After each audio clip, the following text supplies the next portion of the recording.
Okay, good afternoon and welcome everybody to the first in the Smarter Operations webinar series. Today, well, it wouldn't be a day at the moment if we weren't on a Zoom call, so let's have a look at what lockdown has taught us about operations. We're going to keep this fairly short. We'd like to get through the presentation in about 20 minutes or so to give some time for question and answers at the end.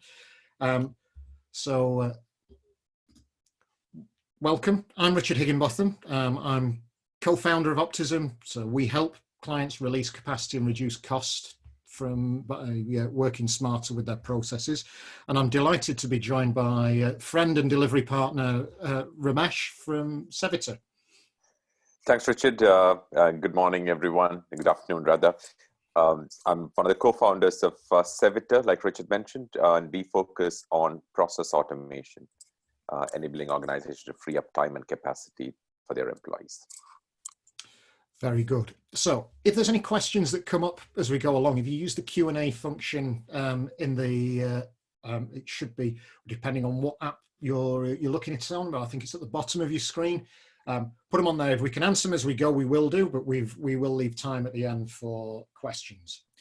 So really where this came from was a conversation Ramesh and I had a couple of weeks ago about you only really find out how good your processes are when you have to invoke the business continuity plan or your disaster recovery plan. And I think to a person in the UK, we've had to do something in this respect over the last 6 weeks or so. And at one end of the spectrum, I guess those organizations who have successfully digitized their business are seeing the benefits of freeing that human potential while we're all having to work under social distancing.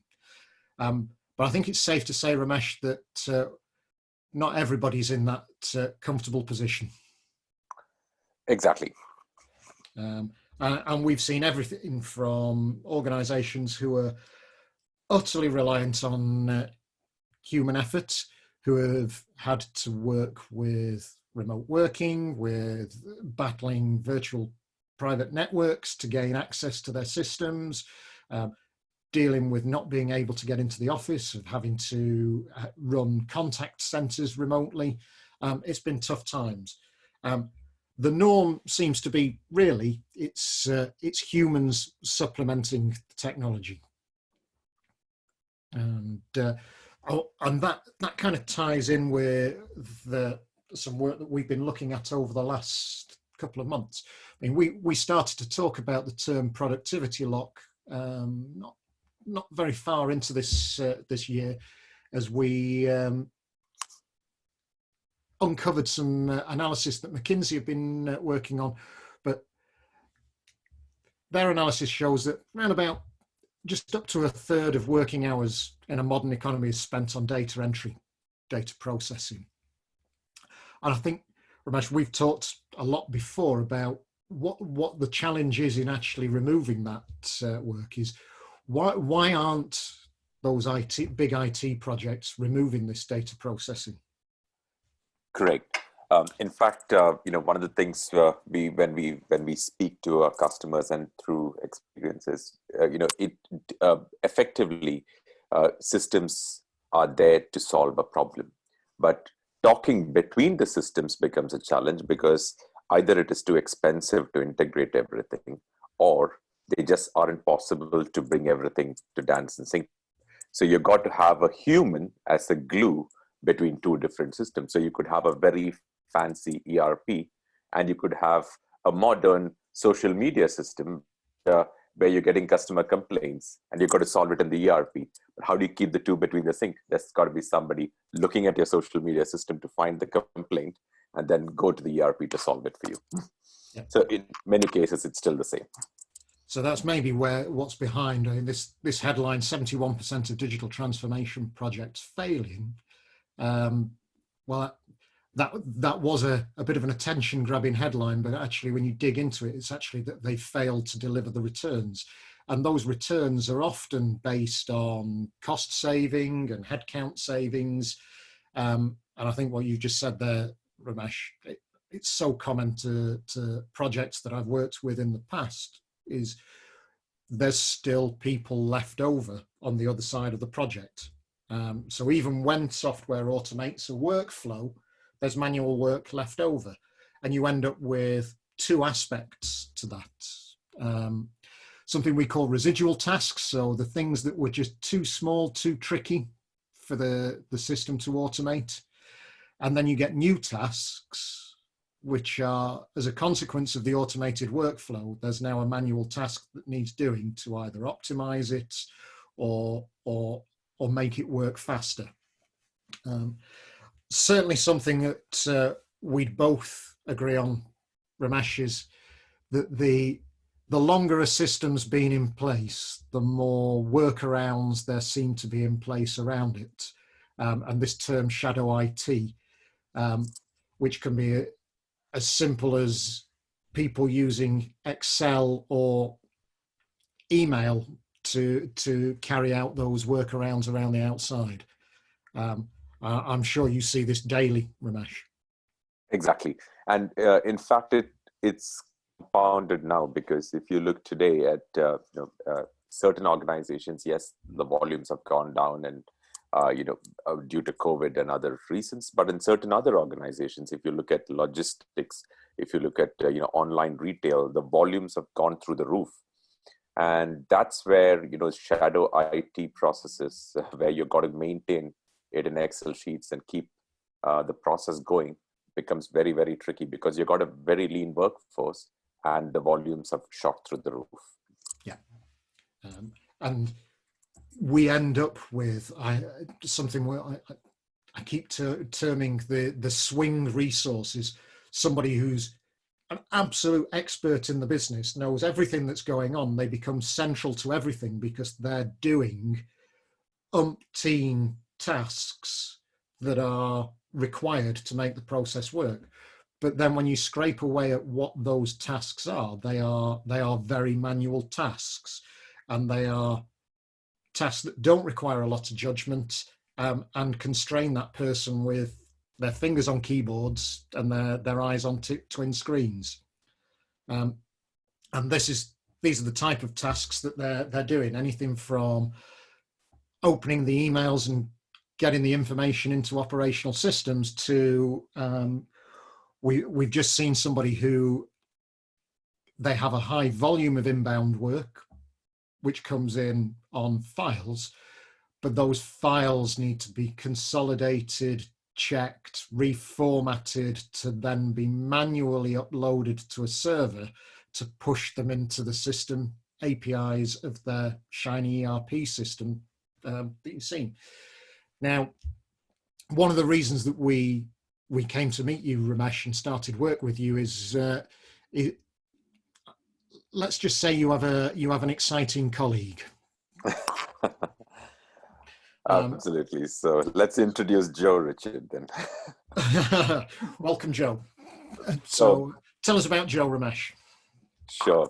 So Joe, think of Joe as an extension to your team, with the only difference being that Joe is a piece of software. Joe is effectively a software robot. And a software robot, can be trained on anything that a human does on a repetitive basis on a computer. So if you think about a process, let's take a simple example like accounts payable. What would you do? You would get a supplier invoice or an email.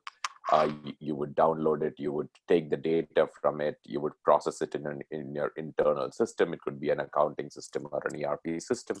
You would then, facilitate payment of that. Now that's an end-to-end process. Now, if instead of a human doing this, you can get Joe to do exactly the same thing, where you can get Joe to go log on into the systems every evening, download the file, take the data, process it. The difference being, Joe works 24/7. So, Joe doesn't get tired. Joe doesn't need to go to sleep. So Joe can work all through the day, all through the night. And being Joe, can work very, very fast. So typically, on an average, it's between 6 to 12 times faster than what a human can process activity on a keyboard. So any activity on a computer that needs, opening mails, processing files, copy pasting data and information, data entry, making data, taking data from one system, applying certain amount of rules, putting into the other, any activity that requires hands on keyboards effectively, you can train Joe to do that. And it's very, very fast to get Joe to do that. So Joe is fast, Joe is very accurate, and Joe doesn't sleep. So as we look at a process and critical processes that people have had to deal with in the crisis, I guess the advantage is that Joe can work when the lights are out. This is an example of a client you work with on a daily basis, Ramesh. Yes, exactly. This particular customer is in the retail hospitality space. So they have seen a huge decline in volumes rather than an increase in volumes. It's an interesting example because what happens is they offer a subscription to their customers, and their customers can pay for that subscription through PayPal. So what used to typically happen before before the automation is the customer services team had to sit every day in the evening, scroll through their entire email list, find out the list of cancellations that had come from PayPal. So as a customer, I can go to PayPal and say, I don't want to pay for the service anymore, and cancel it. All this company will get is an email from PayPal saying that cancellation has been done.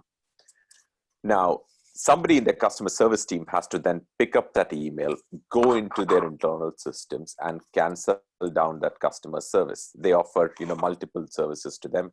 So depending on the kind of customer, depending on the type of service that he's subscribed to, they would have to go through one or many systems to cancel it down.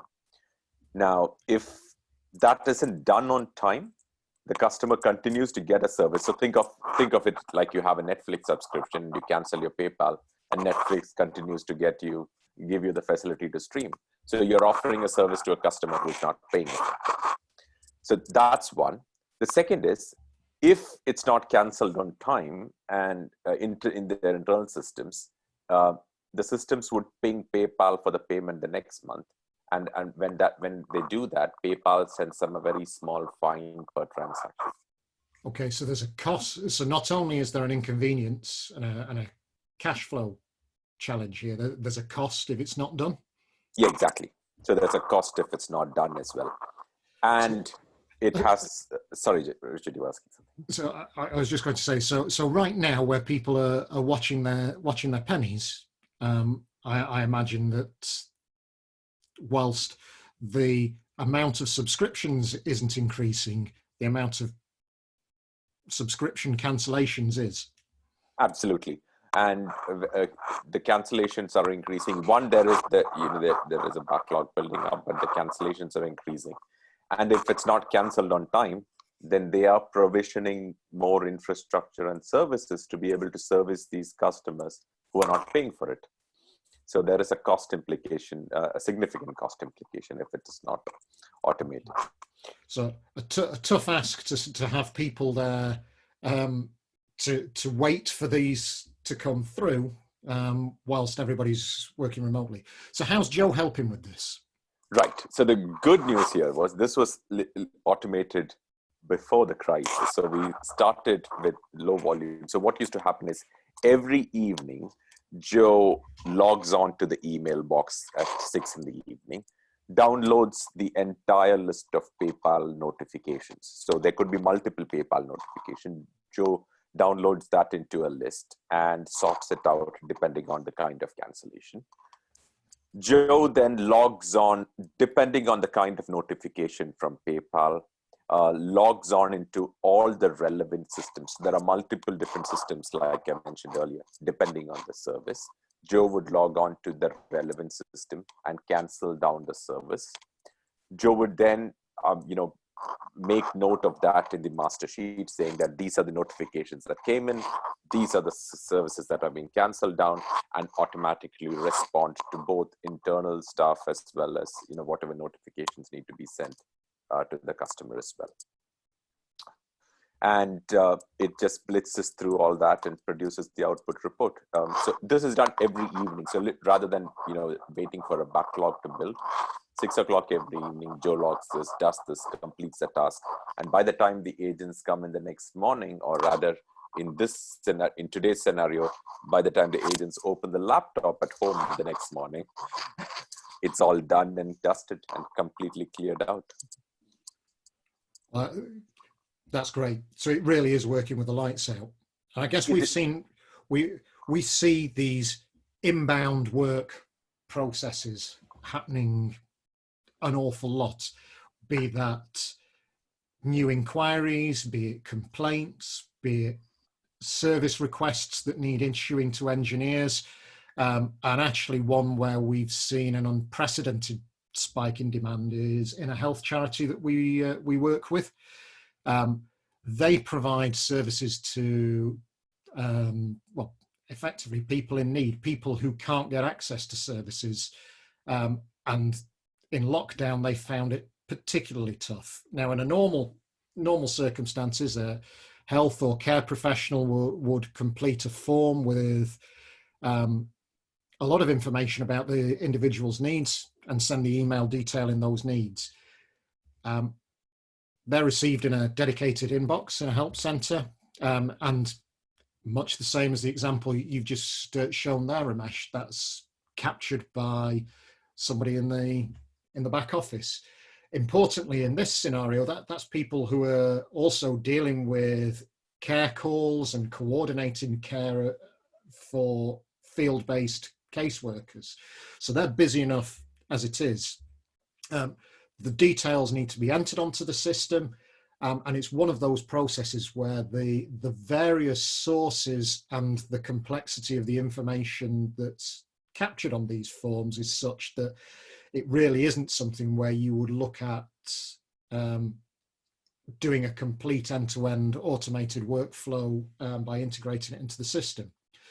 The beauty of this is we were contacted.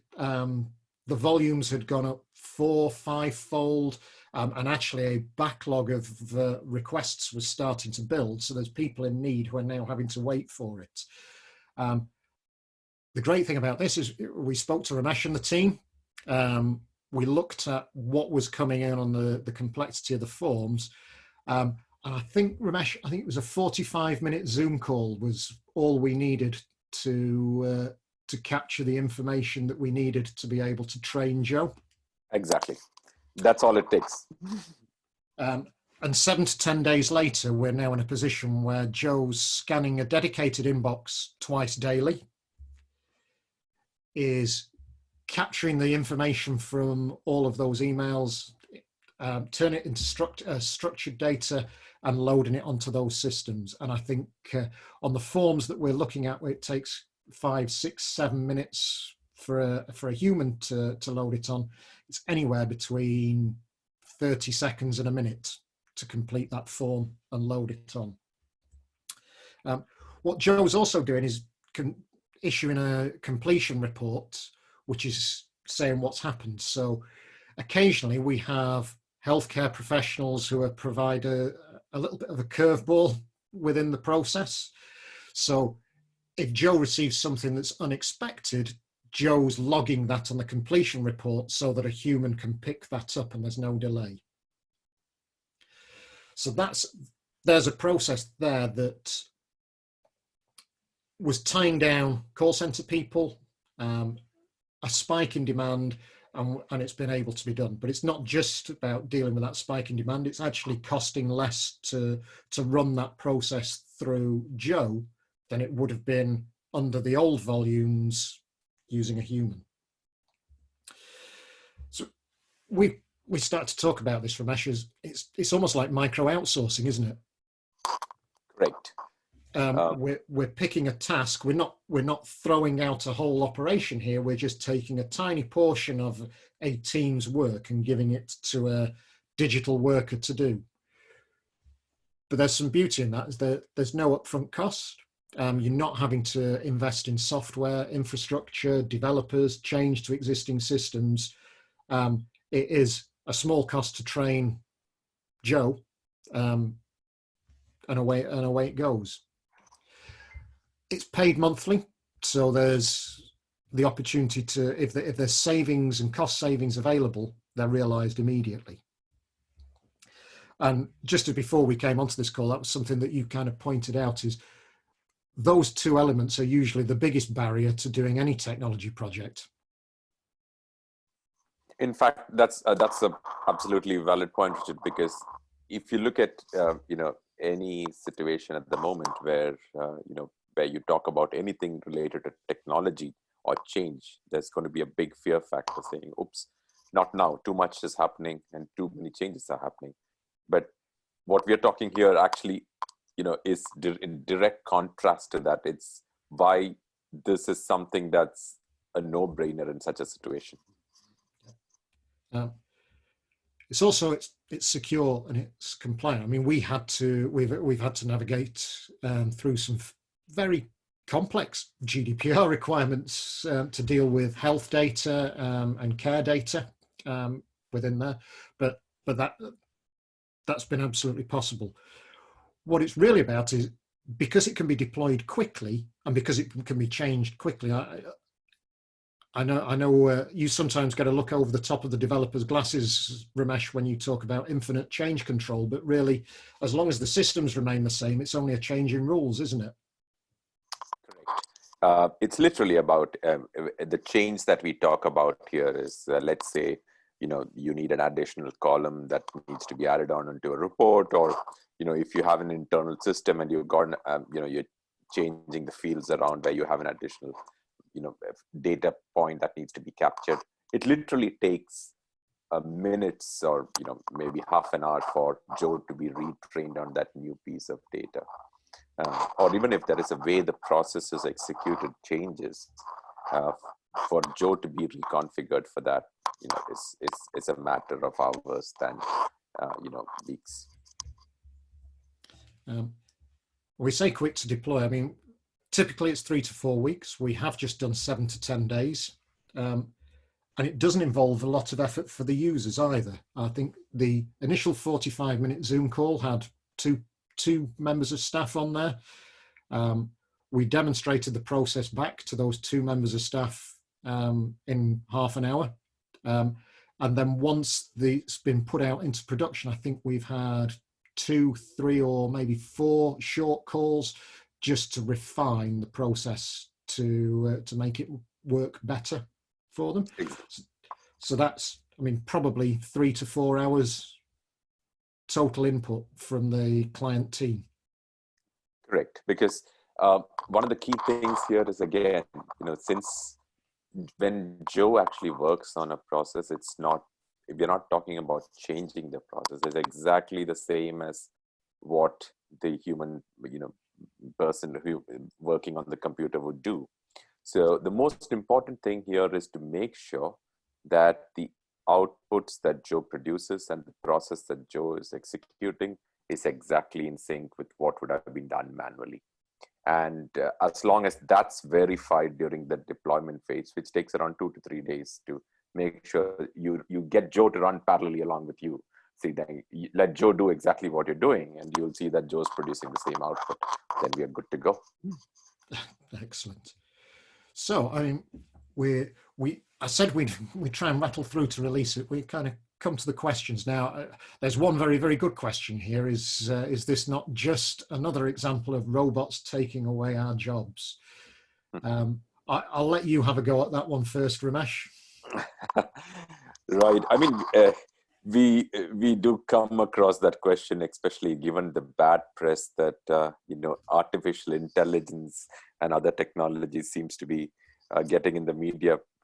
A lot of it is, it's to incite a reaction from users. But the reality is, for most businesses that we talk about automation, it's about freeing up the human to be more productive. So if you have a good productive resource in your business, and that person's taking 3 to 4 hours to manually enter data on a computer, that's a waste of that resource's time. You can free that up with a robot at half the cost to do that, and the person can focus on more value-added tasks. And if you look at any business, any small to medium business today, where they're stuck is in having capacity to do more with the existing workforce, and that's where this technology really helps. So in most cases, it's not about replacing the human; it's about augmenting that person's capability to do more. Yeah, and that trails very well into what I was going to say. Is in a lot of cases where we work with people, this is allowing humans to be more human. I guess an example is a business-to-business sales call center, but they have to do quote production.